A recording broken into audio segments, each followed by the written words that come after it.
Bismillahirrahmanirrahim. Assalamu alaikum.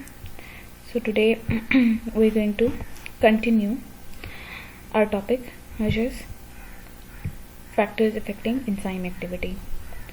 So let's continue. Effect of activators.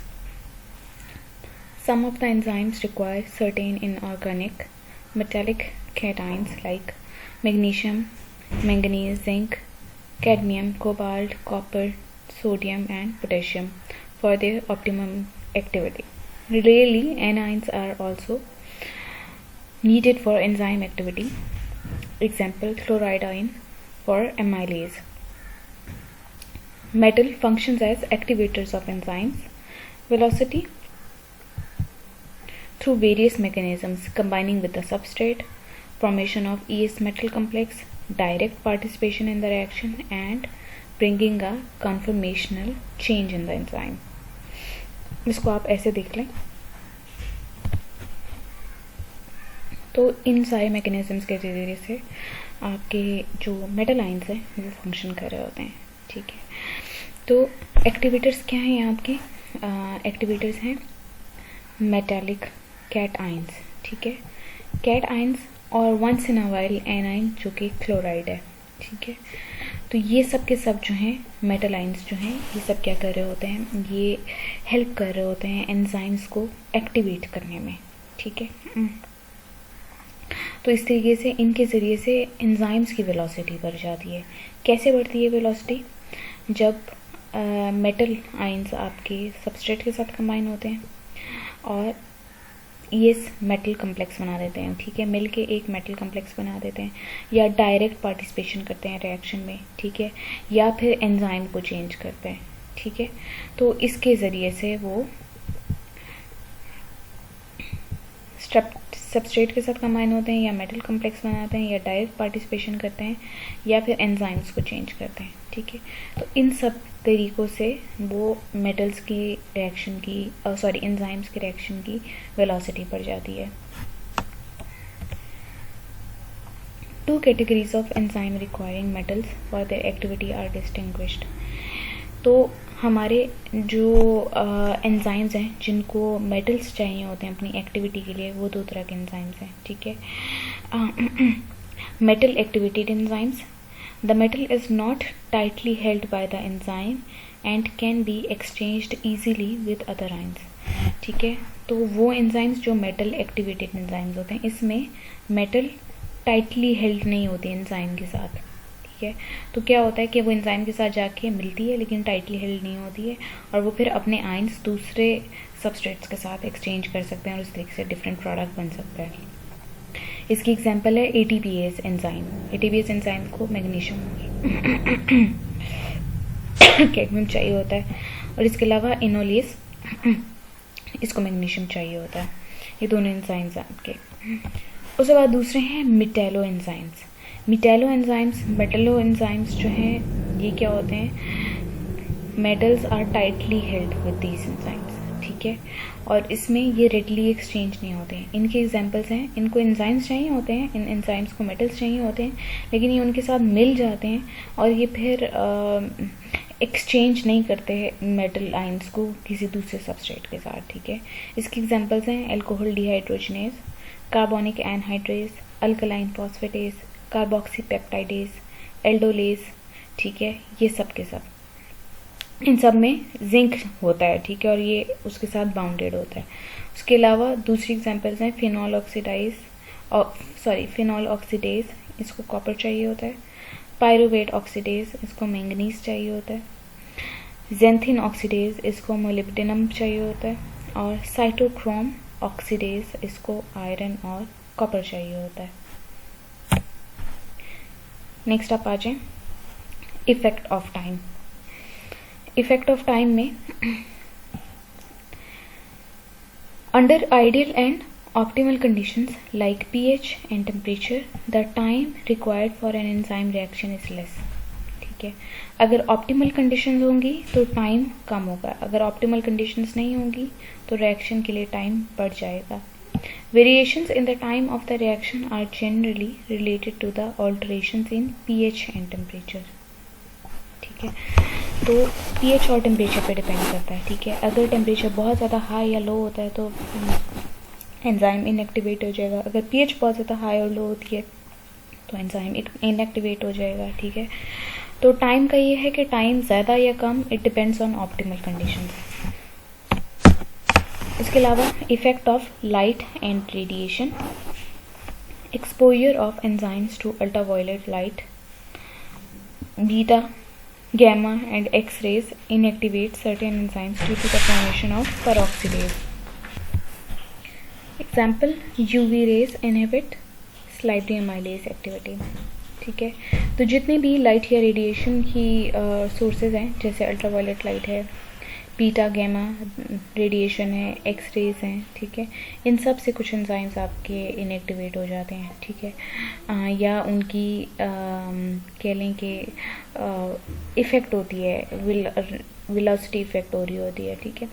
तो इसमें example दी हुई है, हमारा जो सलाइवरी अमाइलेज है इसकी एक्टिविटी इनहिबिट हो जाती है बाय अल्ट्रावायलेट रेडिएशंस। नेक्स्ट है enzyme kinetics and KM value. ये आपका सिंपल ये है कि एंजाइम और सबस्ट्रेट आपने फाइंड आउट करना है कि एंजाइम की क्या वेलोसिटी है या क्या है, ठीक है। तो वो हम केएम वैल्यू फाइंड आउट करके करते हैं, ठीक है। एंजाइम को ई से डोनेट किया हुआ है और सबस्ट्रेट को एस से डोनेट किया है, ठीक है।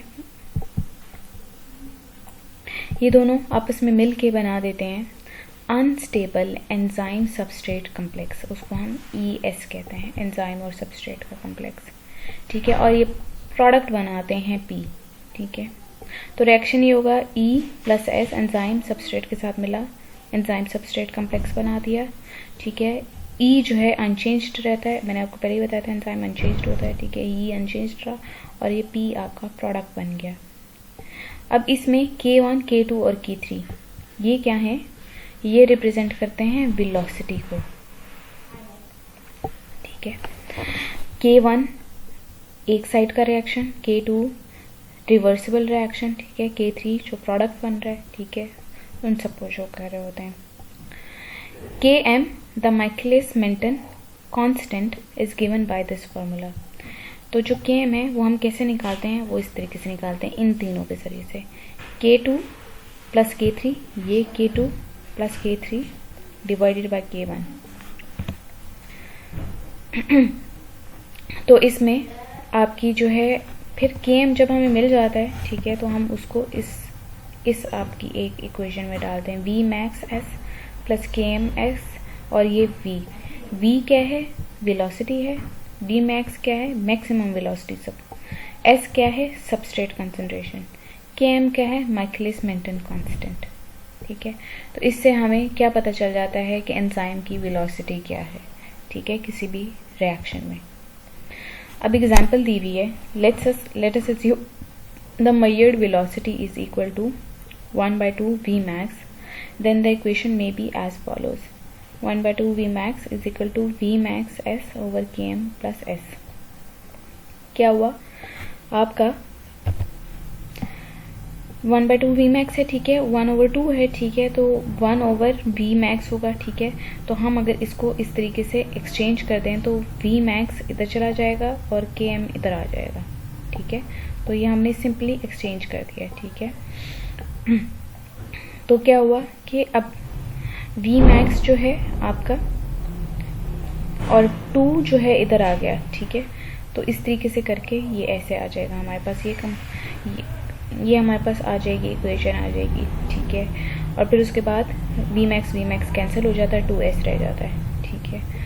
और फिर उसके बाद हमारे पास S जो है 2S, ठीक है, ये दोनों एक कैंसिल हो जाएगा, एक S रह जाएगा, ठीक है। तो Km = S, ये हमारे पास इस तरीके से एक इक्वेशन आ जाती है। K stands for constant and M stands for Michaelis, ठीक है, माइकलिस कांस्टेंट। अब इसमें एक बात आपने याद रखनी है, Km और Michaelis Menten constant is defined as the substrate concentration. तो Km क्या है आपका, Km एक्चुअली सबस्ट्रेट की कंसंट्रेशन है, ठीक है, कितनी सबस्ट्रेट की कंसंट्रेशन होगी to produce half maximum velocity in enzyme, ठीक है, उसको हम Km कहते हैं। It indicates that half of the enzyme molecules are bound with the substrate. इसका मतलब क्या है? इसका मतलब ये है कि हमारे जो एंजाइम मॉलिक्यूल्स हैं, मतलब वो आधे % जो एंजाइम मॉलिक्यूल्स हैं वो सबस्ट्रेट के साथ कंबाइन हुए हुए हैं, ठीक है।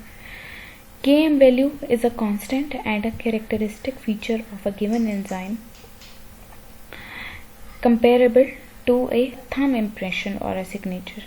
It is a representative for measuring the strength of ES complex. तो Km वैल्यू क्या है? वो आप इस तरीके से कि एंजाइम का थंब इम्प्रेशन है कि हमें Km वैल्यू से पता चल जाता है कि एक एंजाइम की रिएक्शन की वेलोसिटी कितनी है। A low Km value indicates a strong affinity between enzyme and substrate, ठीक है, क्योंकि शुरू में हमने क्या बात की? हमने बात की है कि Km बता रहा होता है कितनी सबस्ट्रेट कंसंट्रेशन चाहिए कि हाफ मैक्सिमम वेलोसिटी हो, ठीक है। तो जो लो Km वैल्यू होगी उससे हमें पता चलेगा कि एंजाइम और सबस्ट्रेट की स्ट्रॉन्ग एफिनिटी है, और हाई Km का मतलब है लो एफिनिटी है। For majority of enzymes, the Km value are in the range of 10 to 5 or 10 to 2 moles. It may, however, be noted that Km is not dependent on the concentration of enzymes. ठीक है, तो ये simply आपकी एक Michaelis constant से हमें enzyme की या रिएक्शन की वेलोसिटी पता चल जाती है। अब आप आए लाइन-वीवर बर्क मॉडल पर, ठीक है। For the determination of Km value, the substrate saturation curve is not very accurate, since Vmax is approached asymptomatically by taking the reciprocals of the equation 1, a straight line graphic representation is obtained, ठीक है। अच्छा, हम line Weaver complex के ज़रिए से हम जो है एक ग्राफिक रिप्रेजेंटेशन लाना चाहते हैं, ठीक है। तो उसमें भी सिंपल आपकी ये इस तरीके से आपकी इक्वेशन होती है 1/v Km plus S Vmax plus S, 1/v Km divided by Vmax multiply by 1/S, हम इसको इस तरीके से कर लें, plus S over Vmax S, 1/v Km over Vmax multiply by 1/S plus 1/Vmax। अच्छा, हमारे पास एक इक्वेशन है, ठीक है। इस इक्वेशन के ज़रिए से हम अपना Lineweaver Burk double reciprocal plot बना सकते हैं। मतलब हम ये स्ट्रेट लाइन दिखा रहे हैं, मतलब इसके ज़रिए से हम ग्राफिक रिप्रेजेंटेशन कर सकते हैं, ठीक है।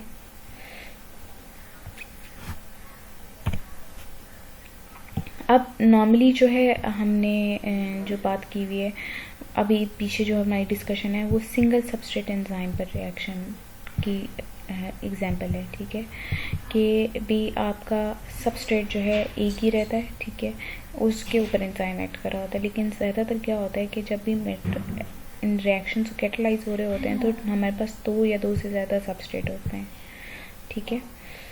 Even in case of multi substrate enzymes, despite the complex mathematical expressions, the fundamental principle conform to Michaelis-Menten kinetics, ठीक है। तो मतलब ये Michaelis-Menten kinetics इनके तरीक़ों से हमें पता चल जाता है कि एंजाइम की किसी भी रिएक्शन में रेट ऑफ रिएक्शन की वेलोसिटी कितनी है। So this is it. आपका नेक्स्ट लेक्चर का भी थोड़ा सा स्टार्ट करा देती हूँ मैं। लेट्स सी,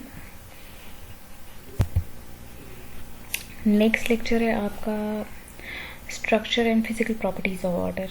तो हम वाटर पे बात करेंगे, ठीक है। वाटर आपका क्या है? कलरलेस, ओडोरलेस और टेस्टलेस नेचर है वाटर की, ठीक है, और हमारे हर लिविंग ऑर्गेनिज्म के लिए ज़रूरत है, ठीक है। इसकी अपीयरेंस तो ब्लैंड है, लेकिन ये इसका मतलब ये नहीं है कि ये इनर्ट है, मतलब इसका मतलब ये नहीं है कि इट्स नॉट कंपल्सरी, या ये कि हमें इसकी ज़रूरत नहीं है, या ये कि इसका कोई फंक्शन नहीं है।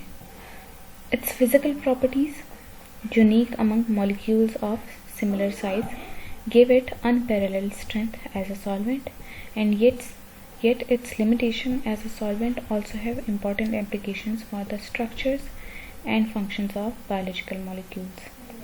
तो पानी अगर आप देखें, नोट करें तो हर चीज़ का टेस्ट होता है, ठीक है, लेकिन हम इंसानों को पानी का टेस्ट नहीं आता, ठीक है।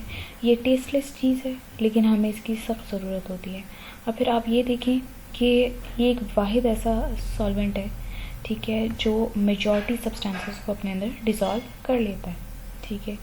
और दूसरा, पानी से सिमिलर कोई चीज़ और है भी नहीं, ठीक है, क्योंकि इसकी कुछ यूनिक प्रॉपर्टीज़ हैं। तो हम उन प्रॉपर्टीज़ को देखेंगे, ठीक है। सबसे पहले आप स्ट्रक्चर पे आए। तो इसमें क्या होता है, एक ऑक्सीजन के मॉलिक्यूल के साथ 2 हाइड्रोजन मॉलिक्यूल्स होते हैं, ठीक है, 2 हाइड्रोजन एटम्स होते हैं, ठीक है। तो आपका और इनके दरम्यान में वैन डर वाल्स फोर्सेस होती हैं, ठीक है। ये इस तरीके से आपका एक इन्वेलप बनता है, ठीक है। तो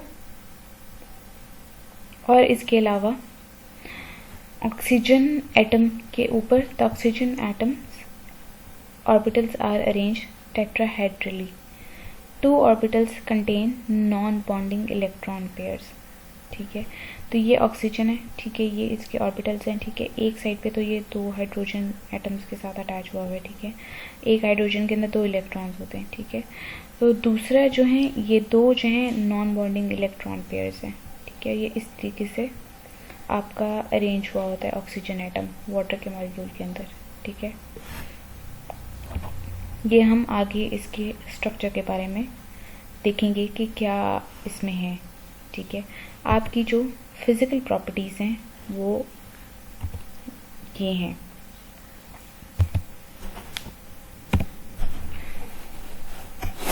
व्हाट इज़ अ पॉलीमोलिक्यूल?